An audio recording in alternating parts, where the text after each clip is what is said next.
Today on Clear Your Clutter Inside and Out, we're talking about word choice. How important are the words you choose and say? Do different words feel better or worse for you? What is but saying, and why might and be better? Learn how to choose your words wisely as we end our month focusing on summertime. Do you control your clutter, or does your clutter control you? On Clear Your Clutter Inside and Out, we'll teach you awareness as well as action steps to create change in your life. Come on, let's get started. First, I have to say happy 300th episode. I cannot believe it. This is the number 300 episode of the podcast, Clear Your Clutter Inside and Out. I'm really proud of myself. I want to thank all of you listening and watching, because if you didn't tune in and watch, I wouldn't do it. It would make no sense to spend all the time and effort if people weren't interested. So thank you. I can't believe it. Number 300. I've read in the past really interesting statistics. A lot of times people do one podcast episode and quit. A fairly high number that surprised me. And then there's a huge significant drop off after, I think, episode 7. It takes a lot of effort. So thank you all as we celebrate number 300 together. This is take 2. I have had technical difficulties for the entire month of June podcast episodes.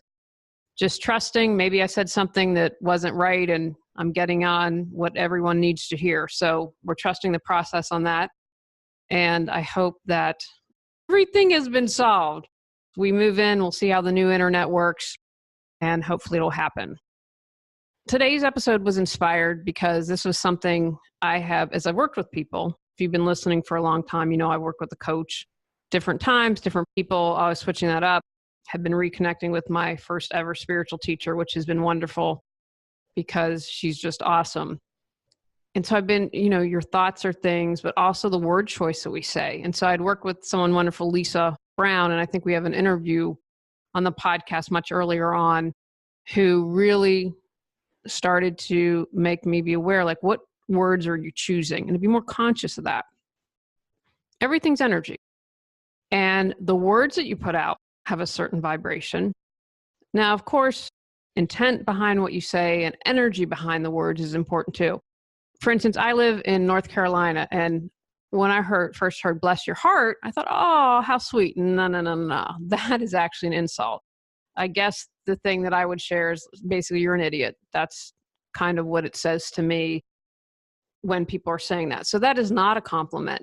And I've learned, very interesting living in the South, because I definitely think there are a segment of people who, if you haven't lived here since forever, you never will be one of us. And so there's this, and a really interesting debate with Sybil. If you haven't listened to that interview with my beloved Sybil, please do, because Sybil was like a second mother to me.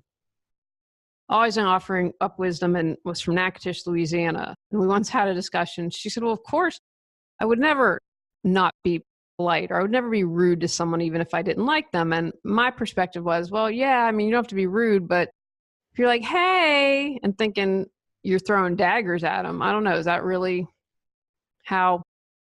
what are you really doing with that?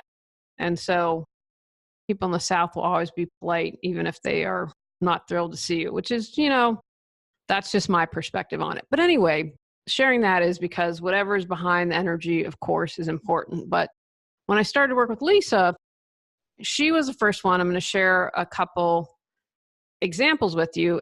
And I have to share, as a writer, it has been challenging because I don't like to repeat words. And so I've been like, okay, when I write this, I'm putting the intent of whatever I choose behind it, so that I make sure that I'm very conscious of that. Because as I speak and write, I want that energy behind it. Want versus choose. Now, I'm going to encourage you, close your eyes. All you do is when you're quiet and you think about it and really tune in. What are you feeling? So want, to me, represent, give me, like pull, like I'm pulling towards me, like want, come here, I'm grasping, I'm going after, but in a needy way, I guess is how I'd say it. Whereas I choose, I'm affirming, I'm being positive. That's why I say, create the life you choose, deserve, and desire. So I'm kind of proclaiming, I'm taking action, I'm being proactive. Whereas one, I'm like, kind of give it to me, bring it to me like whiny energy, as an example. So that's why I say desire instead of want. And again, the energy and the intention behind it. So how do you feel when you close your eyes and say that? Can you feel something different between want and choose? Do you feel differently when you use those words? Really pay attention and see what you're coming up with. Because I'm just going to share a couple of examples here, and I want you to spend time discovering what words work for you. Help versus support. I try to always use the word support. And again, if I have to use help, I'm very aware of the intention behind it. I support people. I don't help them. They don't need my help. They could use my support, but we're all capable of doing what we need to do. And so support is kind of acknowledging your wholeness. It is acknowledging that you have the ability. It to me is more affirming, whereas help kind of with the want, that same energy, like, oh, I need help. Kind of pull that towards me. I don't think I can do this. I'm not sure. I'm not confident. Whereas I need support. I know that I'm not great at everything and I need support with my taxes so that someone can support me to do my taxes. Does that make sense? How are you feeling as I say this? Really tune into this. And this might be one of those episodes where you're like, man, I just don't get it. This just doesn't make any sense to me. So that's why you're going to think of what makes sense to you. Another one is lose versus gain. I talk about like, what will you gain when you clear your clutter? Is it peace of mind? Is it money? I have to say my track record is still going strong, guys. Every client I've worked with, we found money. Even if it is a couple dollars, it's change, it counts. So I'm very thrilled for that record. So when you clear your clutter, think of what you're going to gain. Peace of mind, money, time, a better relationship. Instead of what you're losing, oh, I'm losing those bowls I never used. Oh, I'm losing space when I downsize.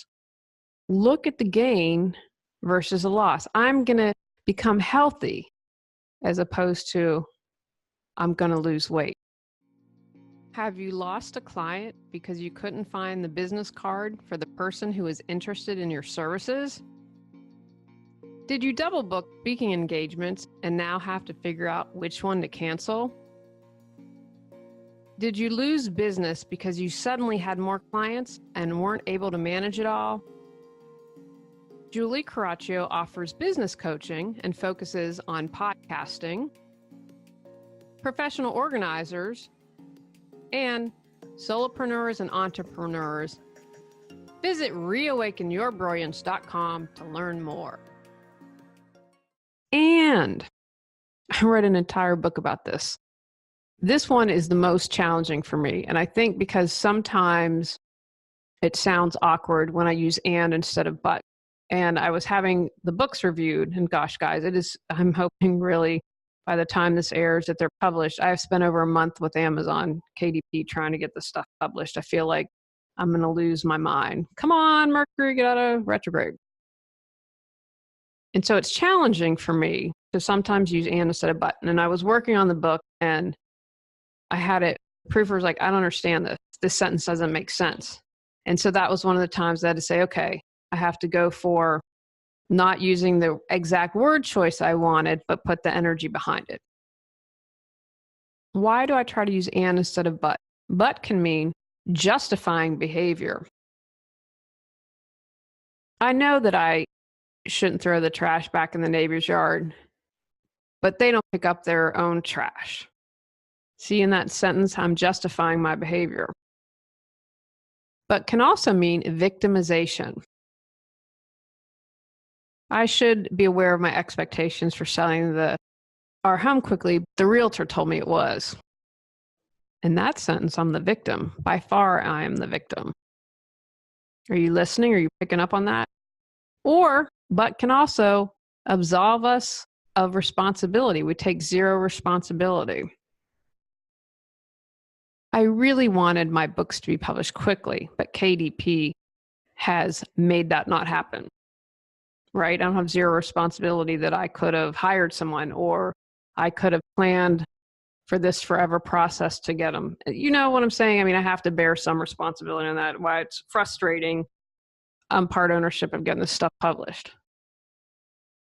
Can you use and instead? And do you hear a difference? I don't know if I'm going to remember what I just said to you guys. So justifying behavior.